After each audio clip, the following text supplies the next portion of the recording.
Vision கியா, நம்பகமான பார்வை. எங்க பார்த்தாலும் இப்ப விஷன் கேயா.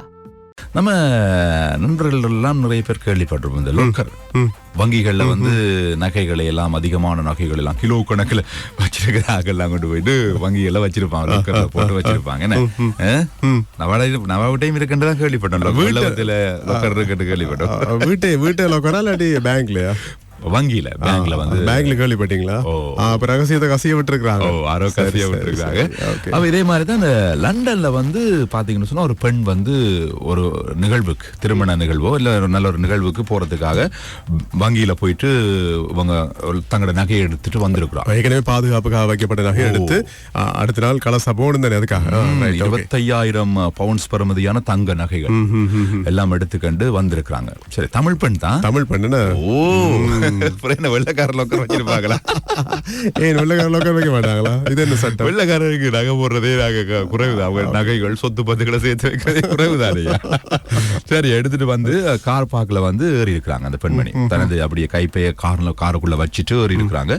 ரெண்டு பேர் வந்திருக்க அவங்களுக்கு தெரியாது. ஒரு ஆள் வந்து டிரைவர் சீட் பக்கம் வந்து உங்களோட காசு கீழே விழுந்திருக்கு போல இருக்கு அப்படின்னு சொல்ல இவ டக்கண்டு கதவை திறந்து கீழே பார்த்திருக்கா போல இருக்கு. அப்ப அங்க அது பாக்குற நேரத்துல மத்த திருடன் வந்து அங்கால எடுத்து திறந்துட்டு அந்த பையன் எடுத்துட்டு ஓடியாச்சு. பாருங்களேன், போச்சா? அதுக்குள்ள எவ்வளவு பெருமதியான நகையெல்லாம் போயிருக்கு. 25,000 பவுண்ட்ஸ் பெறுமதியான நகைகளா? பாருங்க, எவ்வளவு ஒரு சோகமான சம்பவம். தான் விழிப்போடு இருக்க வேண்டும். வடிவேலு மாதிரி பப்ளிக்ல நின்று கொண்டு பணத்தை பாக்கெட்ல இருந்து எடுத்து எண்ணக்கூடாது. மற்றது இப்படி நகைகளை திரும்ப வீட்டை கொண்டு போறதுக்காக பேங்க்குக்கு போகும்போது இந்த சந்தர்ப்பத்திலும் தனியே போகக்கூடாது. யார்ட்டையும் சொல்லிட்டு போகக்கூடாது, நகையை மீட்டுட்டு வர போறோம் இல்லாட்டி நகையை எடுத்துட்டு வர போறோம்னு சொல்லிட்டு போகக்கூடாது. அப்படித்தானே?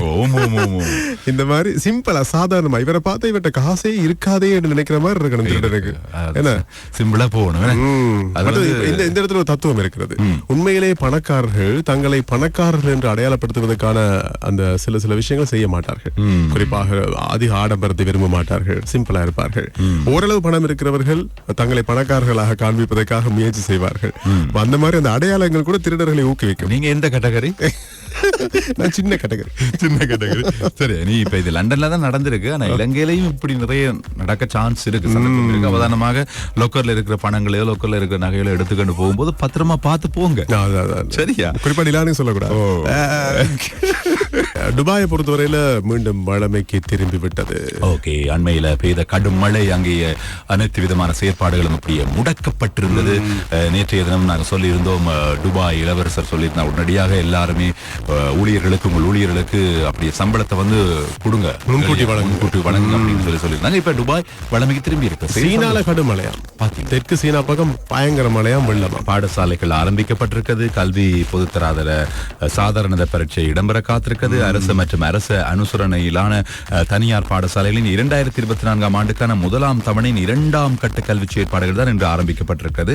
எதிர்வருகின்ற மே மாதம் 3ஆம் தேதி வரை முதலாம் தவணையினுடைய 2ஆம் கட்ட கல்வி செயற்பாடுகள் இடம்பெறும். அப்ப லீவ் ஒன்று அதுக்கு சீக்கிரமா வரப்போகுது. ஆக சில பாடசாலைகள்ல, தனியார் பாடசாலைகள்ல இன்றைக்கு இல்ல, நாளைக்கு தான் ஆரம்பிக்குது. நான் கேட்டேன், நாளை தினம் வியாழக்கிழமை வெள்ளி, அப்ப 2 தினங்களுக்காக பாடசாலையா இன்னைக்கு ஆரம்பிச்சிருக்கலாம் தானே? என்ன செய்ய? எங்கட அட்மினிஸ்ட்ரேஷனால இப்படிதான் சொல்லி இருக்கிறாங்க அப்படின்னு சொல்றாங்க. என்ன எதிர்வருகின்ற மே மாதம் 6ஆம் தேதி முதல் 15ஆம் தேதி வரை கல்வி பொது தராதர சாதாரண பரீட்சைகளை நடத்துவதற்கு தீர்மானிக்கப்பட்டிருக்கு. எனவே வாழ்த்துக்களை சொல்லுகிறோம். படிங்க, இன்னும் படிங்க, நாள் இருக்கு தானே. 6ஆம் தேதி மட்டும் உங்களுக்கு டைம் இருக்கு. அதுதானே. சரி, மற்றது இந்த ஐநாவினுடைய ஒருங்கிணைப்பாளராக இந்தியாவை சேர்ந்த கீதா என்பவர் நியமிக்கப்பட்டிருக்கிறார். அவருக்கு எங்களுடைய வாழ்த்துக்களை தெரிவிக்கிறோம். ஐக்கிய நாடுகள் சபையில் இப்படி ஒரு அங்கீகாரம் கிடைக்கிறதும் பெருமைக்குரிய விஷயம் தானே. எங்களோட பக்கத்து நாடு. சரி, இப்படி இந்த பக்கத்து நாட்டின் கீதா அவர்களை பற்றி சொல்லும் போது, சிங்கப்பூரில் சிங்கப்பூரில் வசிக்கின்ற 40 வயதை கொண்ட இந்திய தமிழரான கிருஷ்ணன் என்ன செய்தார் அப்படின்னு இப்ப சொல்ல போறோம். கிருஷ்ணன் வந்து ஒரு பெண்ணை காதலிச்சிருக்கிறார். காதலித்து அவர் வந்து ஏமாற்றிட்டார். இன்னொரு பிள்ளையுடன் தொடர்பு இருக்கு, இன்னொரு பெண் பிள்ளையுடன் தொடர்பு இருக்குனால காதலி பிரிஞ்சிட்டாங்க.